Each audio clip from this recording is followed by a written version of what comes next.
dear beloved, Boss Mike, Cervera.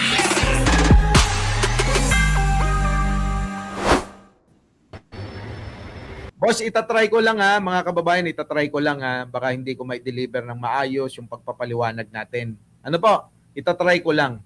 Kasi alam sa totoo lang medyo ano pa ako eh. Medyo alam niyo 'yon, bangenge, ganon ano. Ito, may pahayag ko. Itong si Alan Peter Cayetano na best friend din ni Mima Alicia. Praise God. Opportunity mga musta. Quiet lang po kayo ha. At Alam nyo, sa totoo lang, sa paggamit ng salita ng Diyos, hindi po talaga ito ano eh, no? 'Di ba? Hindi talaga angkop kay Alan Peter Cayetano, ano? Oo. Basta shoutout po sa inyong lahat. Pasensya na kayo kung hindi ko po nababanggit yung mga pangalan ninyo. Alam nyo naman. Basta shoutout po sa inyong lahat. atin lang to. Pero iparating natin sa NBI, sa DOJ at sa Malacanang. Na? Tayo-tayo lang ha. Takay sila lang daw. Sabihin natin sa DOJ, sa NBI at sa Malacanang, di kayo halata ha. Slight lang, pero hindi naman kayo halata. Masama bang mag-imbestiga? Tanga. Ito mga kababayan, tignan nyo, nagpatubo ng bigote tapos pinakulayan, no? Para medyo siguro napapansin na mga kababayan, na napapansin yung nababas na matanda ka na, napapabayaan mo na yung sarili mo. Yun yung lagi natin sinasabi, no? Tatanga-tanga din to eh. Bakit? Masama ba na imbestigahan kung mayroong nakita na anomalya? Masama ba na malaman ng taong bayan kung ano ang katotohanan sa nakita kung mayroong pagmamalabis, pagnanakaw lalo mo sa iniimbestigahan ngayon ng NBI na kaldero? Di po ba? Walang masama doon. Putang inan to eh. Pero alam niyo po, meron biblical principle. Ayan na, gagamit na naman ng mga, gagamit na naman ng salitaan.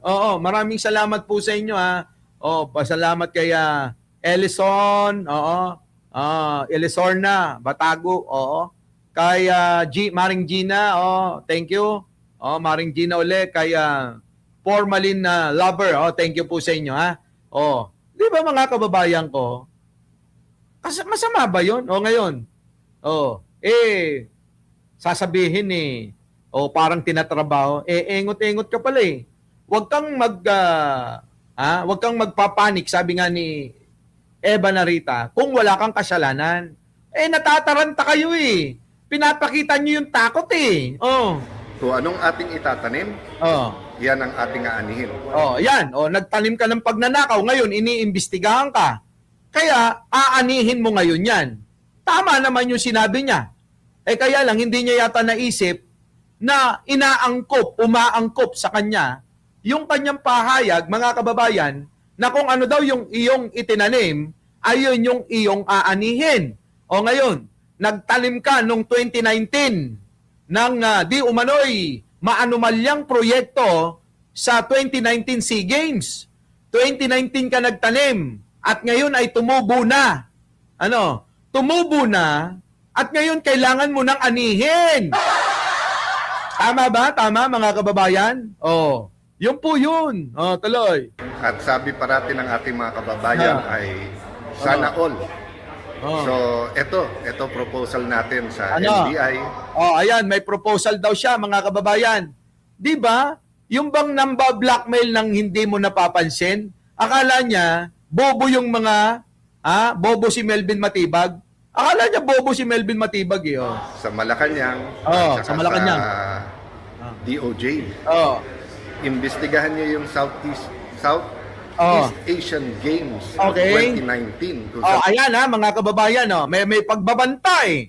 Nagbabanta si Alan Peter Cayetano Imbestigahan daw yung 2019 na SEA Games, yung proyekto doon, yung mga ginastos, ha? Oh. Tayo nag-overall champion at tinangala ng buong Southeast Asia. Alam mo, walang question doon, tinangala tayo, nag-champion tayo.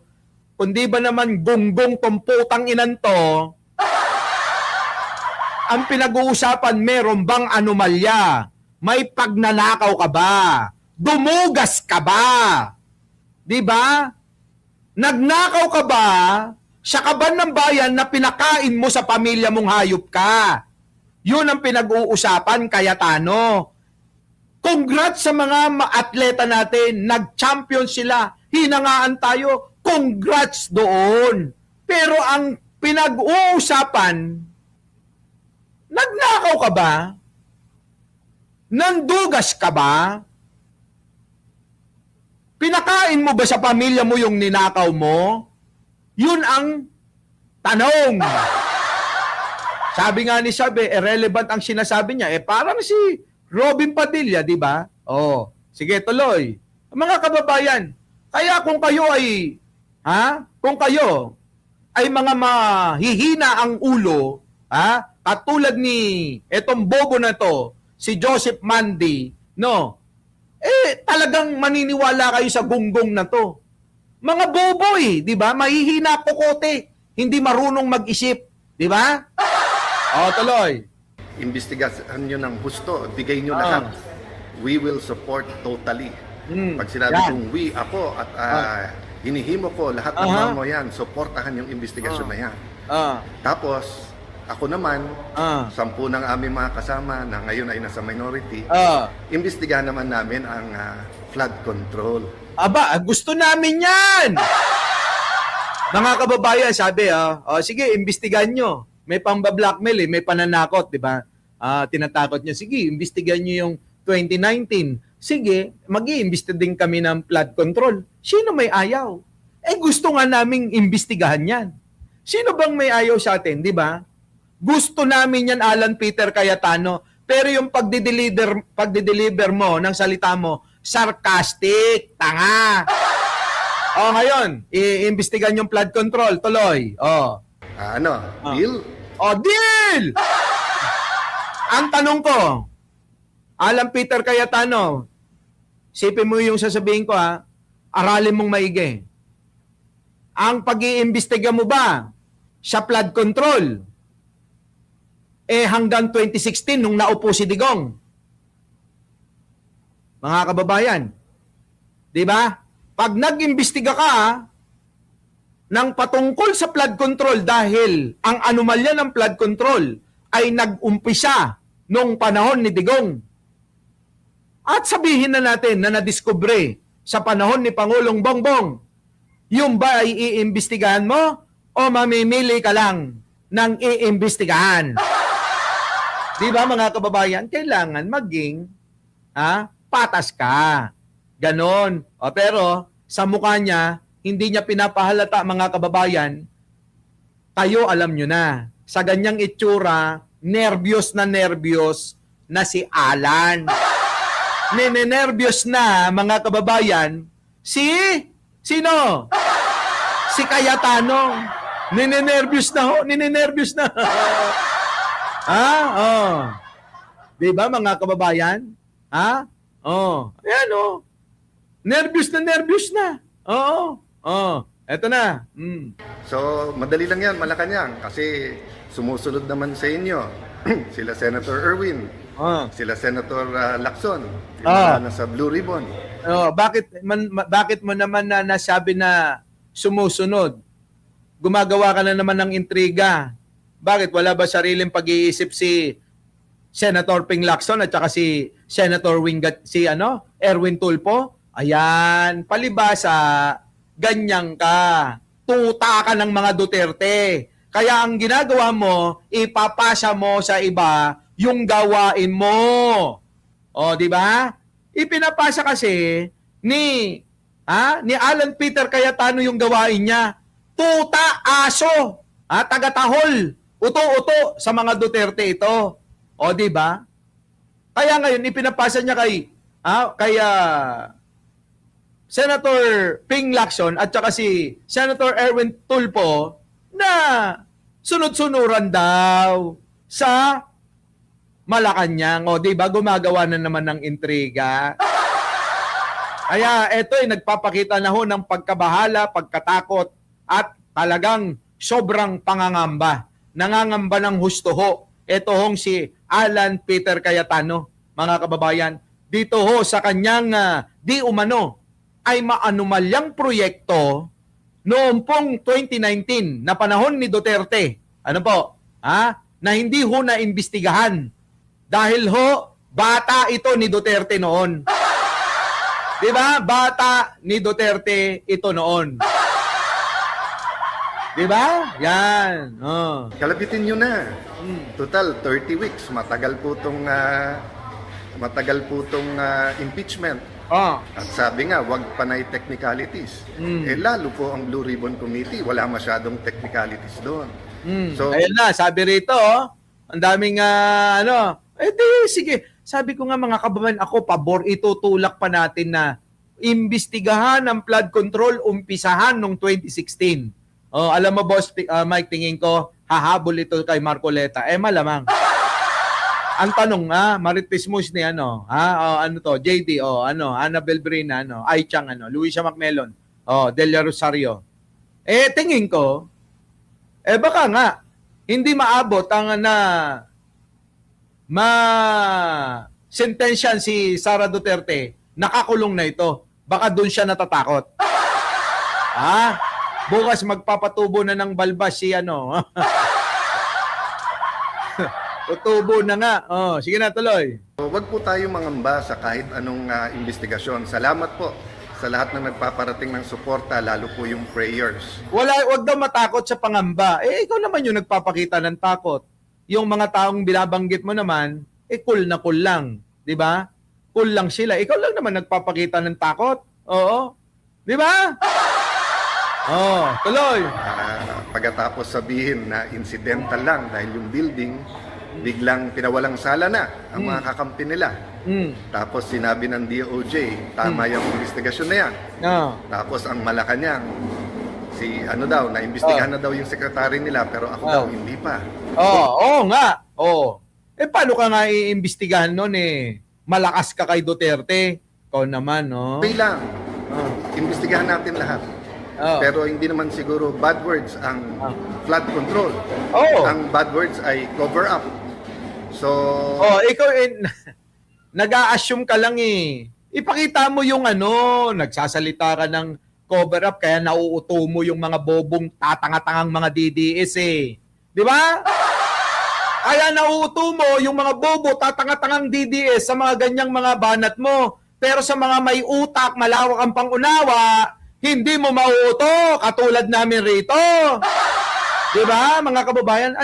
Alam niyo mga kababayan yung ginagawa niya? Simple na paniniwala. Simple na pagtatanim ng mga pagdududa. Simple na pagtatanim ng agam-agam para mag-isip yung mga bobo at tanga. Di ba? Tanga-tanga, putang inan to. So, tama-tama, magsosona na ulit. Bigyan natin ng pwedeng pag-usapan ang mahal natin Pangulo na tunay na mga pangyayari. May list na kami ng mga witnesses na mga matitibay. Yung iba, nasabi na in public. So, suportahan natin lahat. Kami susuporta. Basta umpisahan ninyo ang pag-iimbestiga nung panahon ni Digong. Walang lulusot. Dahil galing kay Digong mismo ang salita. Nung panahon niya, maraming kumikickback sa flood control. Ayon sa bibig mismo ni Digong. Hindi ho galing sa amin. Galing sa bunganga ni Digong. Tama mga kababayan? Alam nyo, sabi ko sa inyo ulitin ko sa inyong lahat, hindi po ako natatakot mamatay. Bakit? Nagawa ko na lahat ang gusto ko sa buhay ko. Marami na akong mga naitawid na mga tao. Marami na akong natulungan. Marami na akong plus sa taas. Marami na akong nagawang mabuti. Marami rin akong nagawa na masama. pero hindi kasali doon yung nanakit ng babae. Tao pa mo ha! Diba? Hindi kasali. Ewan ko, mga kababayan, ano? O, kita nyo, di ba? Kaya, huwag nyo nga akong tinatakot, ha? Di ba? Ay, nako. Oh, di ba? Oh, yan na natin to si Alan Peter Cayetano.